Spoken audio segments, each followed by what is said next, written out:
ಹೌದು, ಒಂದು ಹಂತತಿ ಸಂಪೂರ್ಣವಾಗಿ ತೆರಳಿದೆ. ಇನ್ನೊಂದು ಹಂತ ಹೇಳಿದ್ರೆ ಬಾಕಿ ಇದೆ. ಅದು ಕೂಡ ಲಕ್ಕಣ್ಣ ಅವರಿಗೆ ಜವಾಬ್ದಾರಿ ಒಪ್ಪಿದ್ದೀವಿ. ಅವರು ಮಾತುಕತೆ ಮಾಡ್ತಾರೆ. ಸೊ ಗೋಕಾಕ್ ನೆಕ್ಸ್ಟ್ ದೂರಿನ ಲಖನ್ ಜಾರಕಿಹೊಳಿ ಅವಕಾಶ ನೋಡೋಣ, ಅದು ಹೇಳಲಿಕ್ಕೆ ಆಗೋಲ್ಲ. ಸಂದರ್ಭ ಇನ್ನೂ ಸಮಯ ಇದೆ, ನಂತರ ಅದ್ರ ಬಗ್ಗೆ ಹೇಳ್ತೀವಿ. ಆದರೆ ಈಗ ಅವ್ರ ನೇತೃತ್ವನ ವಹಿಸಿದ್ದಾರೆ. ಸರಿ, ಯಾವ ರೀತಿ ಸಂಧಾನ ಯಶಸ್ವಿ?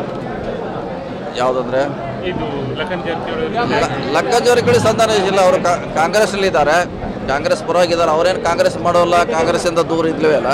ಸರ್, ಎಮ್ಕರ್ಮಡಿ ಕ್ಷೇತ್ರದ ಬಗ್ಗೆ ಲಖನ್ ಮತ್ತು ನಿಮ್ಮ ಮಧ್ಯೆ ಸಾಕಷ್ಟು ಭಿನ್ನಾಭಿಪ್ರಾಯಗಳು ಬಂದಿದ್ವು. ಇಲ್ಲ, ಆ ಸಂದರ್ಭದಲ್ಲಿ ಬಂದಿತ್ತು, ಆದರೆ ಅದನ್ನು ಪರಿಹಾರ ಮಾಡುವಂಥ ಪ್ರಯತ್ನ ಮಾಡಿದ್ದೀವಿ. ಈಗ ಆ ಸಮಸ್ಯೆ ಪ್ರಶ್ನೆ ಇಲ್ಲ ಇಲ್ಲಿ.